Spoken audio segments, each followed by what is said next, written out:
This is Dr. Jillian Hartley, and I'm here today with Dr. Robert Certain. He is participating in our Arkansas Northeastern College in conjunction with the National Cold War Center narratives. Dr. Certain he's a retired colonel from the Air Force, in addition to the fact that he's an Episcopal priest. We're very, very pleased to have him with us today on November 1st, 2004. Robert, can I interview you today? Do I have permission to record? Yes to both. Okay. Can you give us a little bit of information about when and where you were born? I was born in Savannah, Georgia, December 1947. What was the family makeup? I was the fourth son, Okay. and then each of us had a sister. It was the same girl, but so there were five of us, and my parents, and then when I was a little boy, my dad's parents moved onto the property with us, and when I was 6 or 7 years old, Grandpa died, and but Grandmother stayed there till we moved away. So kind of one of those close family. Right. So where did you go to school? I started out in Garden City, Georgia, and then when I was beginning of my junior year in high school, Dad was with Southern Railway, moved him to D.C., so I went to Bethesda Chevy Chase High School in Bethesda, Maryland. So when you were a kid, did you have any specific goals of your youth? Do you have any, what did you think you would end up doing? Well, when I was about 15, I thought I would end up in the ministry, which kind of scared me. And so I sort of ran away from that for about 10 years. So are you the only person in your family who served in the military? No, my next older brother also served in the Air Force. Did he serve before you? He was a year ahead of me. Okay. So did any of your family members or close friends have any strong feelings about you or your brother joining the service? No, it was fine. And I ask because, your time in the military began during the Vietnam War. Correct. Okay, so when did your military career The day I graduated.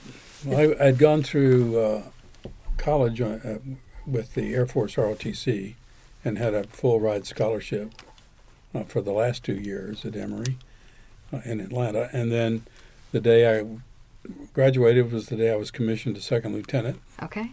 And a couple of days later, I got in the car and headed west to California for Navigator training. So your ROTC or ROTC service put you on the path for the Air Force? Yes. Okay. So can you tell us a little bit about your training? Where, did you train in one place or multiple places? Did you have any specialized training? Well, there were several things. Most of it's Navigator training and Navigator Bombardier training were both at Mather Air Force Base, now closed, in Sacramento, California. And then when my class got its choice of airplanes, I chose a B-52G model. That would be at Blytheville Air Force Base in Arkansas, where a close friend of mine from Nav School was flying KC-135s. And then so from there, I went up to Fairchild Air Force Base in Spokane, Washington for survival training and POW training. And from there, that was just a few weeks, and then down to Kessel Air Force Base in Merced, California for B-52 training. And once I was trained in the B-52 specifically, then I went to Blytheville to start flying. So any particular standouts from your training in that experience that you wish to share? Well, no, it was just, it was new and interesting because in training we didn't fly fast at low level. In B-52s, we flew at terrain avoidance altitudes at 425 knots. And I was in what we call the black hole. The offense team, the Bombardier and Navigator, radar Navigator, and the Navigator had their stations on the lower half of the airplane. And then the pilots were upstairs with the defense officer. And in the D models, actually through the F model B-52s, the gunner was in the tail in a separate cockpit, which is a long way in the back. G models and H models, the gunner was moved forward with remote control guns, and the guns were still in the tail. So, flying low level through the mountains was kind of interesting because you have to act quickly. and be on the guard for everything. The navigator is responsible for timing, altitudes, and airspeeds to make sure that we were in the right course, so you didn't crash into a mountain or something, and you were going to be on time for whatever came next. In the Strategic Air Command, it was plus or minus 30 seconds, and I was generally within 15. Wow. So you come to Blytheville. Did Right. you have, prior to when you were shot down, did you have any assignments in Vietnam? Were you sent to Vietnam before then? I arrived in Blytheville in 1971 and did not have on-base housing, so I was out in Gosnell, and so I had to get some furniture, and everybody said go to the Wade Furniture Company because he gives a good deal for the military. So I met Robert and Margaret Wade at the store and bought some furniture and moved into an apartment or a townhouse duplex out in Gosnell and started training B-52 war training. And what that would encompass, a typical mission out of Blytheville, we'd take off. We would refuel at some point, sometimes right after takeoff, and then we'd go to a low-level training route and go down to terrain avoidance altitudes, which was a couple hundred feet at 425 knots, and we'd fly that route until we got to a bomb scoring site. And the bombardier would take over and put crosshairs on whatever the radar return was, and we didn't release bombs. We just broke a tone at the bomb release point, and the site scored us. Then we'd climb up to high altitude, and would fly high altitude training for a high altitude bomb release, and sometimes with Hound Dog missiles under our wings, which was a jet-powered nuclear weapon. And then we'd come back and land and probably the pilots would do touch and goes for a while because that's an important part of flying, is getting back on the ground. Yeah, and Blytheville had a SAC center, a Strategic Alert Command Center. So Right. were you in that center on call? On alert, yes. Right, I on also alert. pulled So- alert both at Blytheville several times, and then we had a remote site at a pilot training base in Columbus, Mississippi that had been a B-52 base. So it had an alert facility, and so we'd take 2 or 4 B-52s down there, and they would be on alert, and we'd swap crews out every week. We'd typically come on Thursday and come off on Thursdays.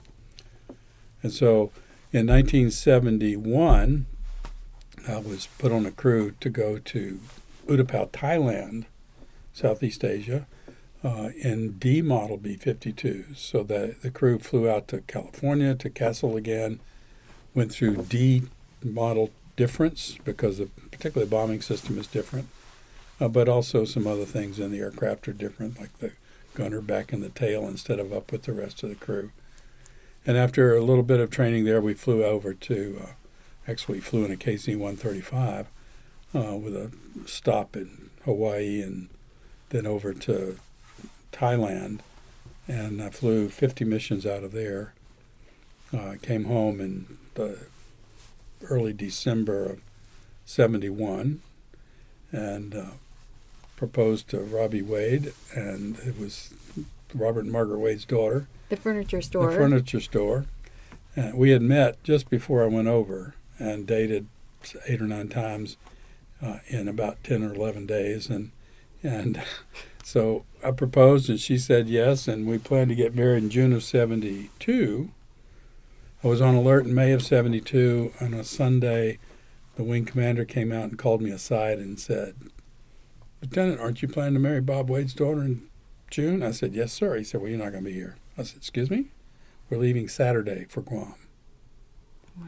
I said, "Oh." Robbie came out for a visit outside the wire at the alert facility, and I told her, and she cried. And then I said, "Look, I come off alert no later than Thursday. We're leaving Saturday. Let's get married Friday." And she agreed. So we had this rushed up wedding, and that that day I went in to get to the departure briefing, and my crew was not going to go. I think the wing commander pulled a favor for Robbie Wade by letting us stay there. We went ahead and got married that weekend. And then I came home, and I was on the standardization evaluation board at that point for a few weeks, and then went back on my original crew to go to Guam, and we left. There were 2 B-52s left at Blytheville.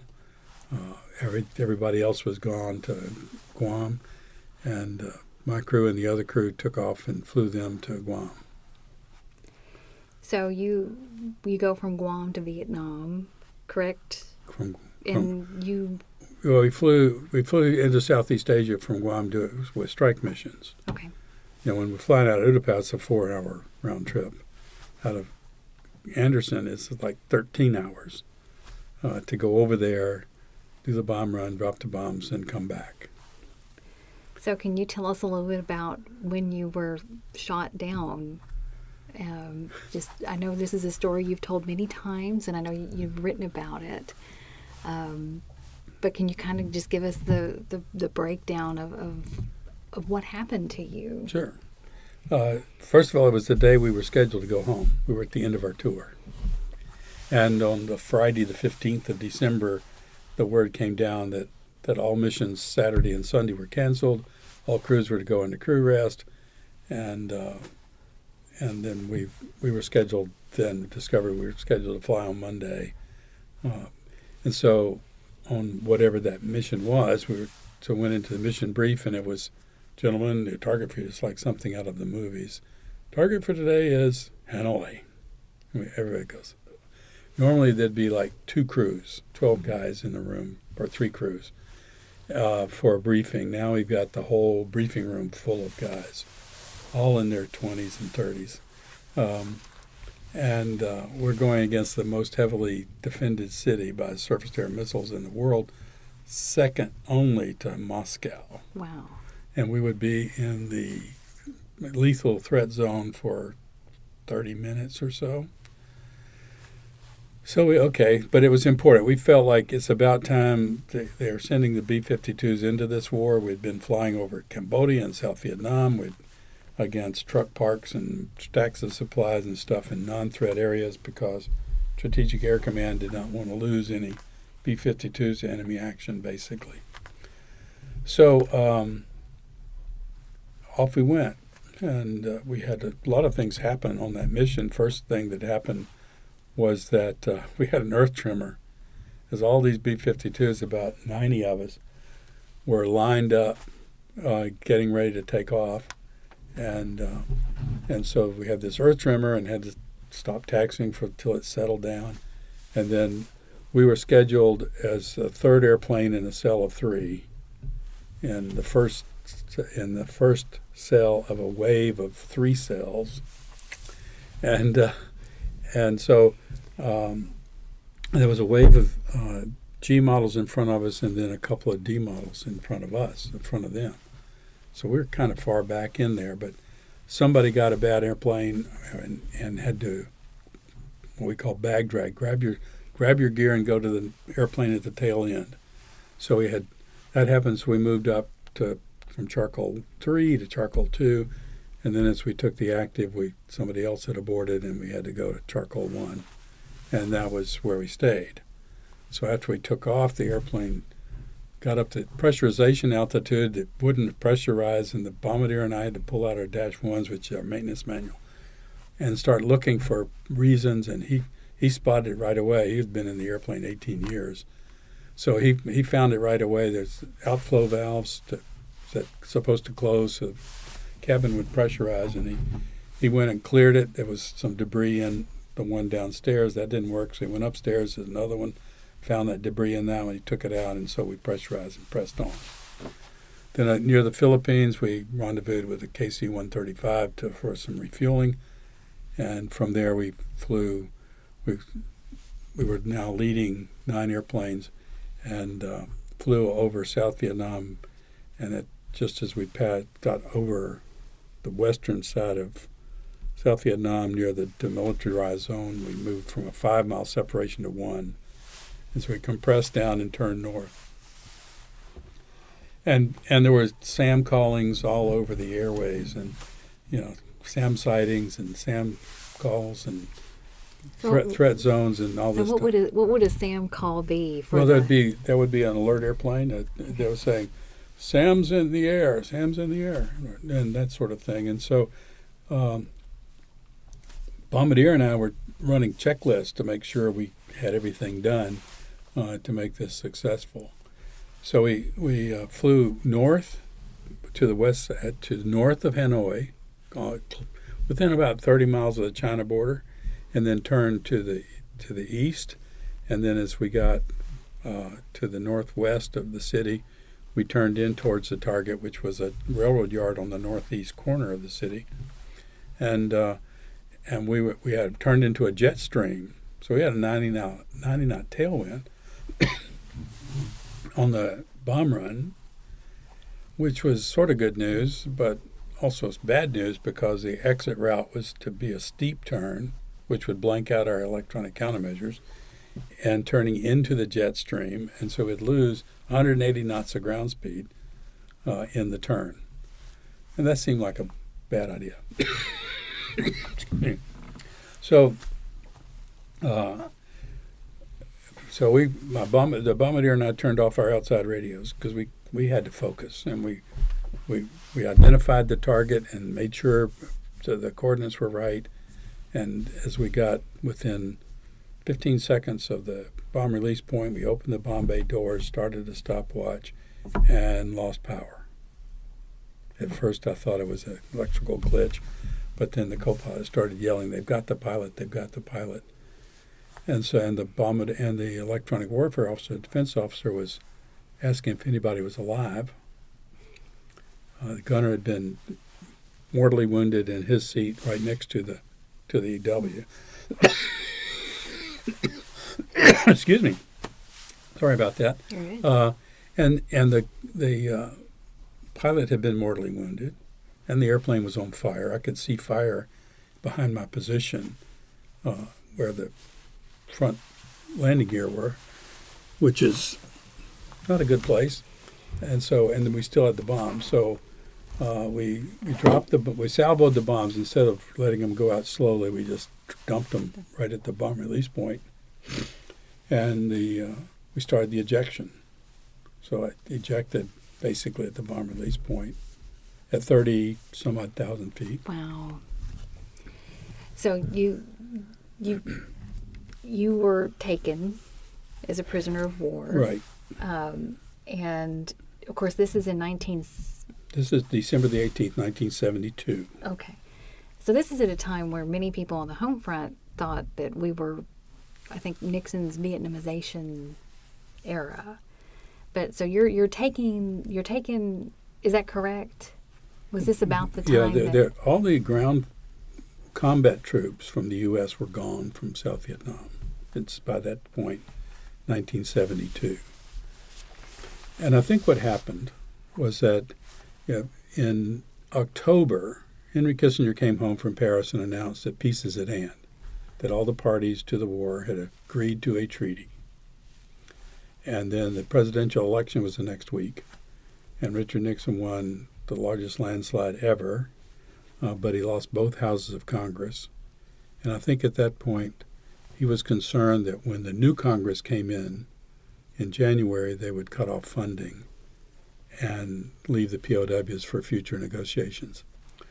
So in early November then, he ordered the commander of Strategic Air Command to get ready to fly B-52s against Hanoi and to get every airplane in Guam and Thailand flyable. We had some airplanes that couldn't get spare parts for. Well, we got spare parts. And so the maintenance people were just super, getting all those airplanes ginned up, ready to go, loaded with bombs, loaded with water, loaded with whatever fluids and things we needed, and made sure that everything was working in the airplane. And so as soon as Congress let out for Christmas, then the president ordered initially a 3-day intensive strike against Hanoi. That's about 90 B-52s a night for 3 days. from Thailand and from Guam. And we were the first night, and we were the first one shot down. So being shot down at a time when many people thought there was a withdrawal, do you have any feelings to share about that? Because, you know, a lot of people think of Vietnam, you know, in stages, and the difference between maybe feelings in 1968 and, let's say, 1972. Well, the feelings against the war and, unfortunately, against the warrior were horrible in this country. And ground forces have been spit on and called names for several years. Our goal in 1971 and 72, as troops were being withdrawn and the war was being turned over to the South Vietnamese, was that we needed to make sure the prisoners got home. And so going to Hanoi was the insurance that North Vietnam would come back to Paris and sign a treaty and release the prisoners. That was our purpose. So nobody, you know, there was never any desire anymore in the government or in the population of the U.S. to win that war. And so I think Nixon was concerned that the prisoners get released. And so the part of the treaty was that all the prisoners on both sides would be released in stages, starting in 2 weeks after the treaty was signed and ending 60 days later. So now you are a prisoner of war. Right. So can you just share with us some of the experiences and... Well, it was kind of benign at that point. After Ho Chi Minh died, the torture ended. The responsibility for the prisons was turned over from from the Politburo to the Army. And the politicians were really brutal and treated the long-term prisoners in an awful way. When Ho Chi Minh died, several things happened about the same time. There was the parade through Hanoi with the prisoners, and the people in the Army lost control of the people, and they were beating them, and so that started a letter writing campaign. The women, the wives, had been pressuring both our administration and the Paris peace talks, the North Vietnamese, to account for the prisoners. That was going on. The parade was seen as intended to be a political plus for North Vietnam, but it turned into a negative. And the other thing that happened was the Tay Raid. Nobody was freed, but it so rattled the government that they closed most of the outlying camps and moved prisoners into Hanoi. And then so instead of being in isolation, there was a couple of cells that had 50 guys in it, in the back part of the Hanoi Hilton, the Wallow prison. So, and I was, like I say, I was the first B-52 crew member to be captured over there. My EW was number 2. And by morning, there were 6 of us, 4 from another crew that was shot down earlier in the morning. And we were taken in front of the International Press Corps and shown off. So my family, within notification time, knew that I was a prisoner of war, not MIA, for very long. And so my treatment was not bad. I was never in isolation. The second night I was there, I had the bombardier, the navigator, radar navigator from the second crew was put in the cell with me. So we got to know. I didn't know him before. We both thought the other guy was a plant of some sort. We straightened that out. You figured that out after. We figured that out after interrogating each other, then we were in there for a couple of nights, and then there was a strike near the prison during the day. A AAA gun was firing on a armed reconnaissance American plane, and that guy took him out with a 500-pound bomb, which and the overpressure and underpressure of the explosion pulled the doors off. They fell on the floor.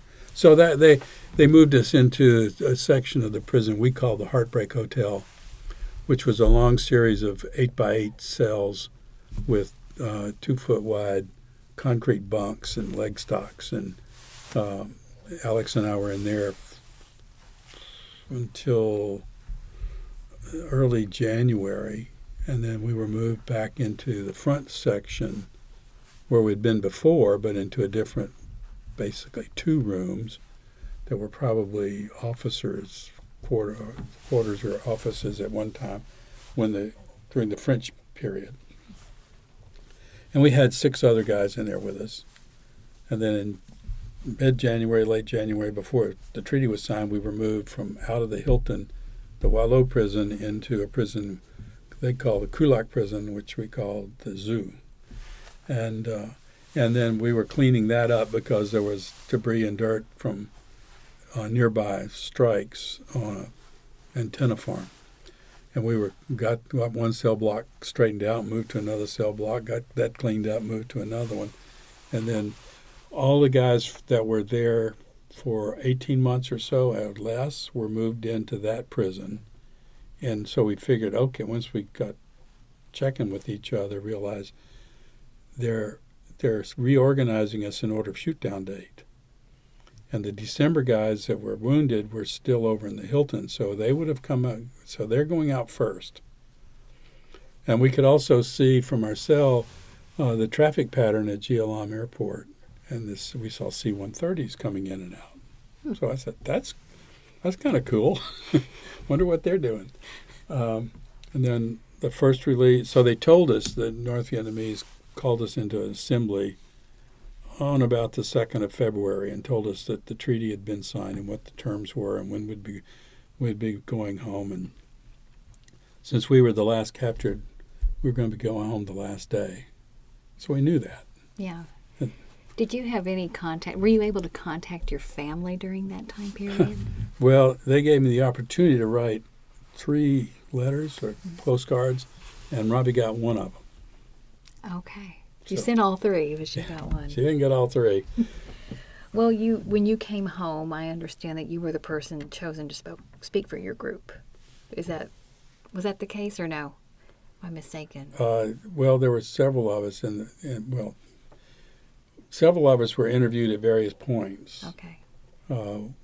We all spoke very briefly when we landed at Clark Air Force Base in the Philippines, which was our first stop, and we stayed there 3 days, getting baths and food and medical evaluations and new uniforms. And then we flew from there for refueling in a C-141 to the Philippines, to Hawaii, Tecum Air Force Base, and we landed that night. But there was a crowd there, and we just kind of waved and waited for the airplane to get ready so we could go on home. And landed again in California, let some people go, and then what they were doing is taking the prisoners to the base with the nearest their home with a medical center, military medical center. So we went to Scott Air Force Base in Belleville, Illinois, which was the closest to Blytheville.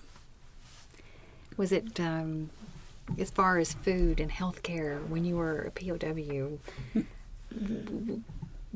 how would you rate the types of health care and treatment and food that you received from the Vietnamese, and then how nice was it to finally get some? Health care was less than minimal. Okay. Food was 3 meals a day except on Sundays, which was their guard day off.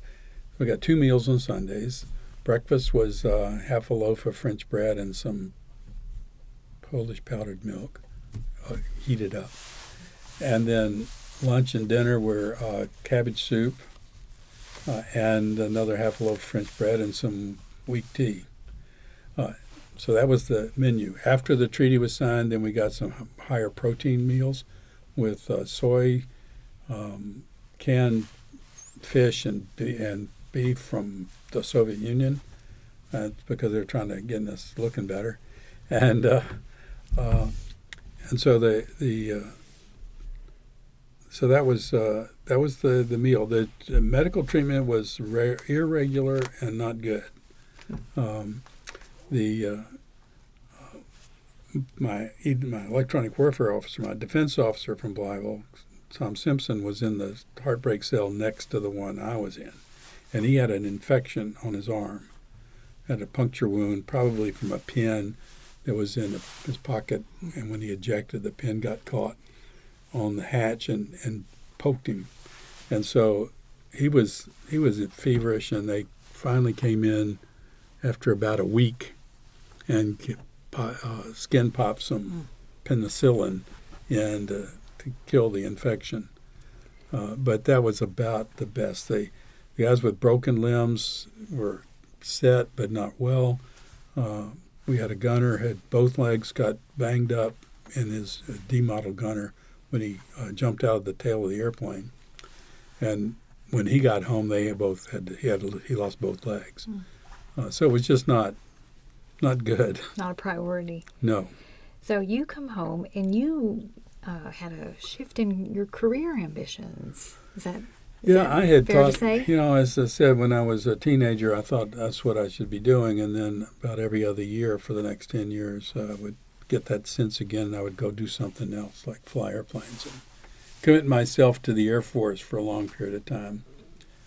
So when I came home, we met, when we were in the Philippines, we met at a personnel officer to get our next assignments, and he says, you can have any assignment you want that you're medically qualified to fulfill.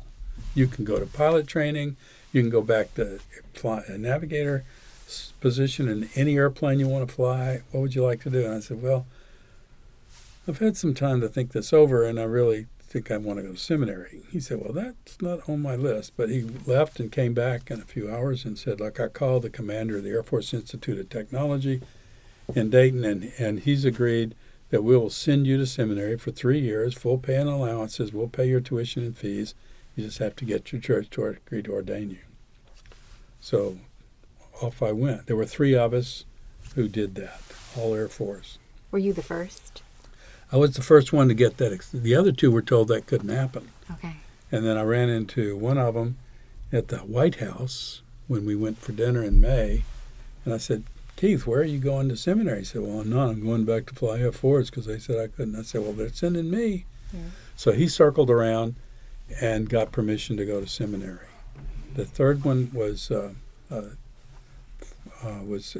to law school when he first came home. And when we had our first reunion in San Antonio, I was at the head table with the governor of California, Ronald Reagan. And so they called on me for the invocation. And this third guy said, what's that about? So he asked about it, and he left law school and went to seminary. So you kind of paved it. Yeah, I've always done things irregularly. Well, so you come home, you get to go to the White House. You got to meet Richard Nixon. Can you talk a little bit about what came with being a prisoner of war, and some of the things that you attended, the people you've gotten to know, a little bit about getting to know other veterans and those with similar experiences? Well, getting to know the other POWs was first. I mean, we were kept isolated from the long-term POWs. So I got to know them. At that first year, we went to the Cotton Bowl, the one in Dallas. Was that? That sounds right. Oh. And so that Kenny and the guy that sang Tie a Yellow Ribbon. Tony Orlando. Oh, yeah. So Tony Orlando had just come out, and Dawn had just put out Tie a Yellow Ribbon. And Bob Hope heard it and called Tony, and it was a Sugar Bowl, and said, Tony, I want you to, the POWs are coming to the Sugar Bowl. They're going to be on the 50-yard line. I want you to sing Tie a Yellow Ribbon at halftime. And Tony said, who is this? He said, Mr. Hope, that's only been out for like 3 weeks. Nobody's going to know it. They said they will. Bob Hope and Ross Perot, I think, got the radio station in Dallas-Fort Worth area to play it almost every hour for over a month. And so that became a theme song. Tony Orlando, I'd see him periodically. He comes to our reunions fairly often. Saw him a few weeks ago in California. And that made him famous. It propelled his career, and he has donated all the royalties from that song to veterans work. Several, like $15 million. And he feels so grateful to us because that's what put him, this, Puerto Rican, I think he's Puerto Rican, anyway, this Hispanic kid into the limelights and launched his career for him. Wow. So, at the White House we met Bob Hope and Jimmy Stewart and all kinds of people. The whole Bob Hope show was there. And Irving Berlin was there and conducted the orchestra, and Sammy Davis Jr. led us in singing "God Bless America," and it was just an amazing event at the White House. And you've had the opportunity, you met Richard Nixon, but you've had the opportunity to meet other presidents, correct? Starting with Lyndon Johnson, all the way through the current president, but not including Donald Trump, because during his presidency we had the pandemic, and the White House has usually hosted executives of various veterans organizations at the White House for breakfast. And so the last one we went to was Obama, and the current president was his vice president, and so they were both there. Yeah, so you met Biden. Biden, yeah. Yeah. So you've done a lot of speaking engagements, and you've written one book, or have you written? Well, I've written a couple of books, but they've been very different books. I wrote a sort of an autobiography, and then I wrote a history of a church I served in Mississippi, and I wrote a spiritual guide for everybody, using like the 12 steps because that fits with the Episcopal Book of Common Prayer really nicely. So you've kind of you've been in these circles where you've been asked to appear. Are there any other stories from meeting different people, whether it's from the POW stuff, reunions, or some of your other things? Any other things that stand out to you? Well, I served at a very large Episcopal church in Palm Desert, California, for 9 years, and with some interesting parishioners, one of whom was Jerry and Betty Ford.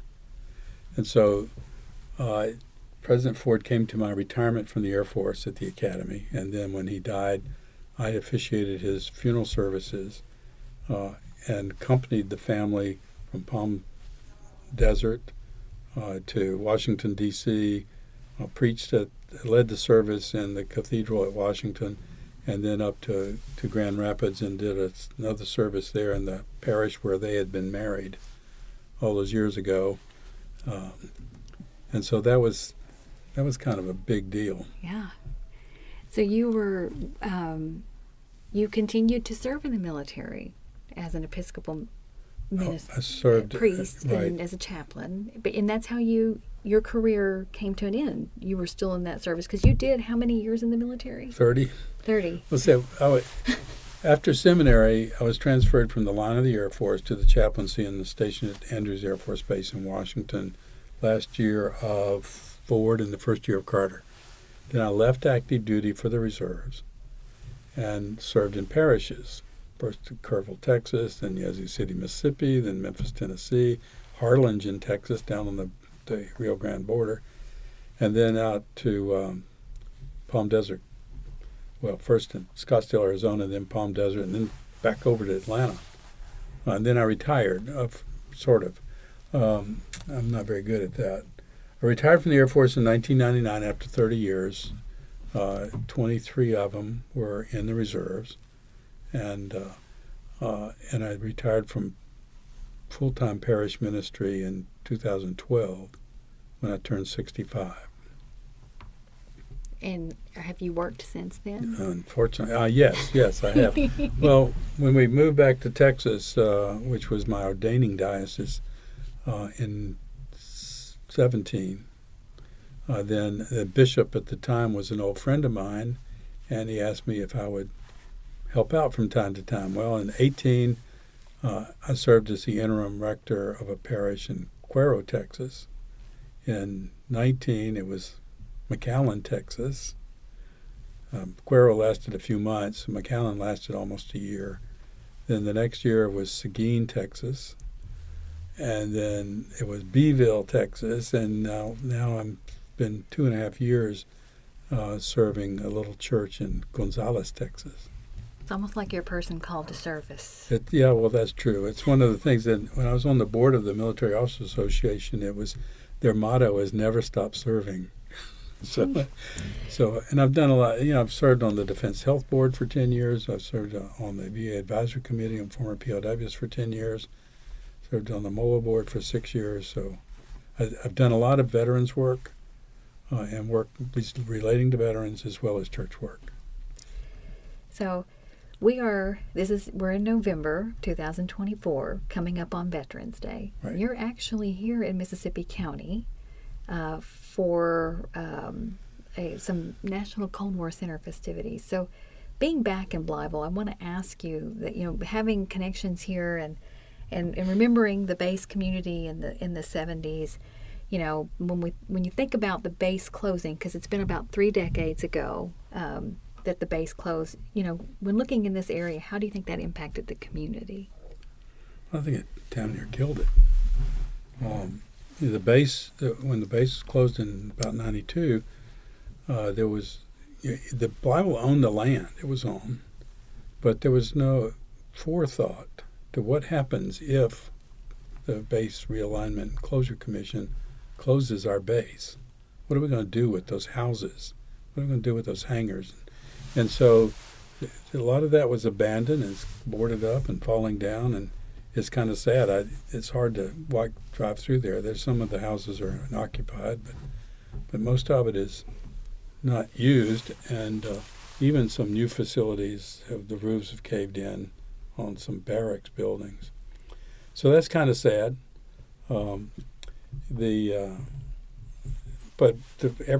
Seems like every base I ever served at is closed. But that's part of the post-Cold War issue, is that we've drawn down our military very much, and we can do more with less because of advancements in technology and whatever.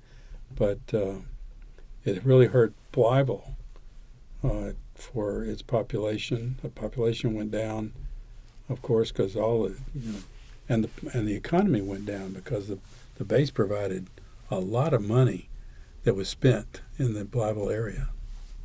Yeah. So this is coming from me as a person who's taught survey courses at a 2-year college for many, many years. When you look back on the Cold War, the sacrifices that people like you, your family made, when you think about young people today, what do you think they should be learning, and what do they need to take away from that era? Well, there's a lot. First of all, I think that public service is very important, and I would like to see that every citizen, whether they're new citizens or native-born citizens, should have some kind of public service expectation. Civics classes used to teach us what that was about. I'm not sure what's taught now.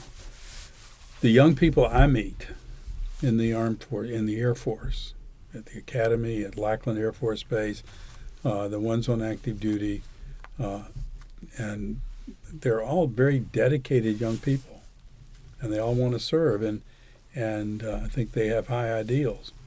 But they sacrifice whatever kind of civilian career they could have had in order to do that service, and less than 2% of our population now goes into the armed forces. So I would like for us to have a greater sense of pride in our country, but not arrogant pride. It's more like, we're a great country. Other people think their country's great too. And so we should honor other countries. We should aid other countries when they need it, if we have the ability and the resources to give that aid. We should continue to stand against tyranny and aggression. We get accused of aggression, but we usually go in after after the fact to try to put it down. And we've never, when we've engaged in a war from World War I on, we haven't gone in to stay.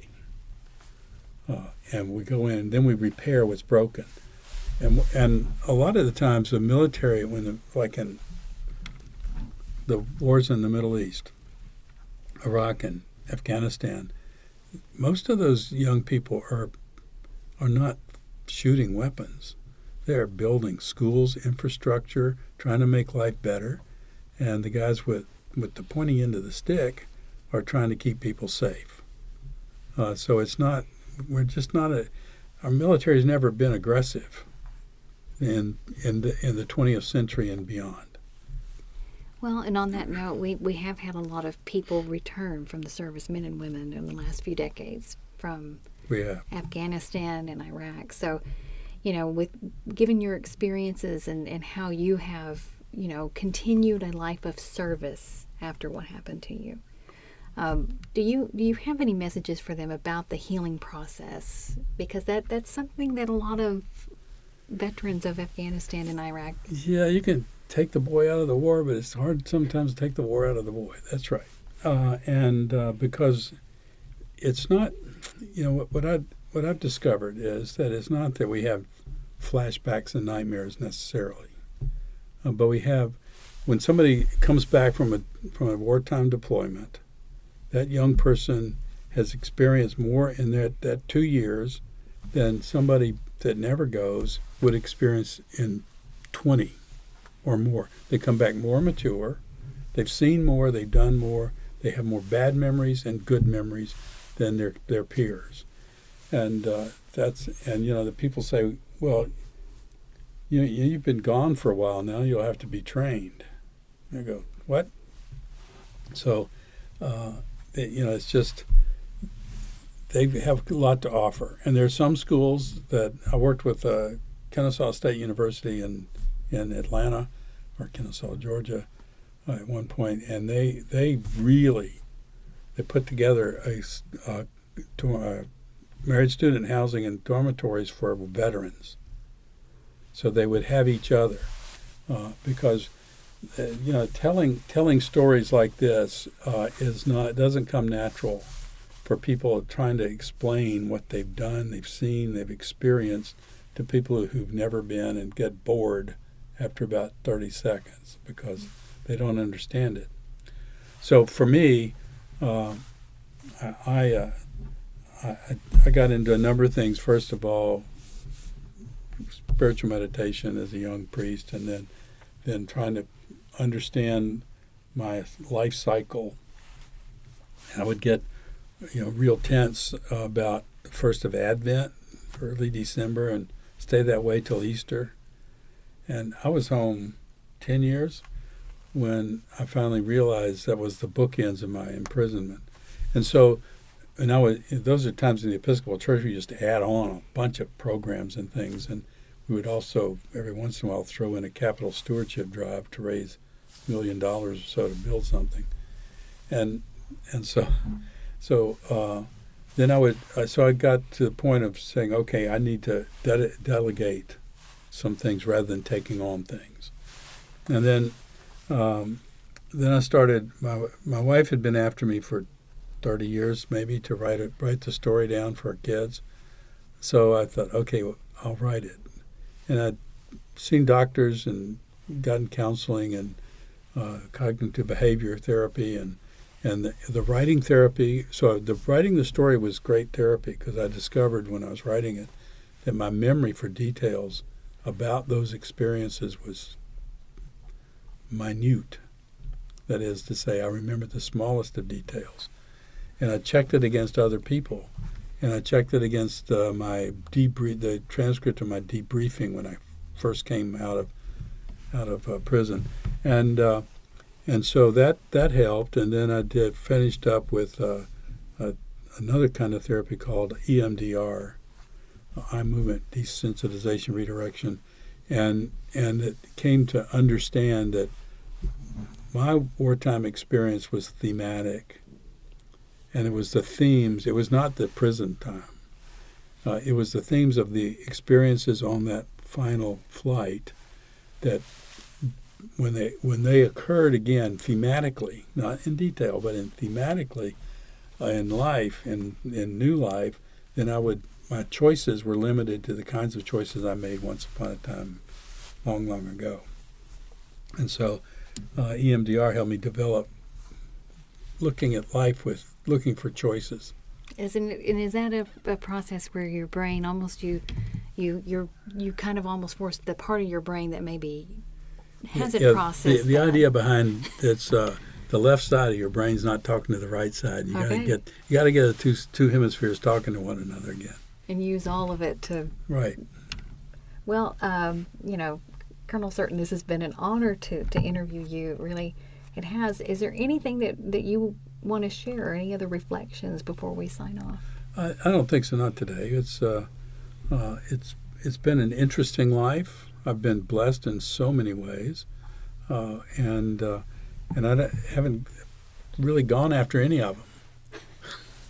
It just happens, and I've been most blessed to serve veterans in the military, the DOD, and veterans, and the church, and young people throughout my life, and that's been good. Well, I know the country's a better place for people like you who put so much energy into all kinds of service for your fellow man. Never stop serving. Thank you so much.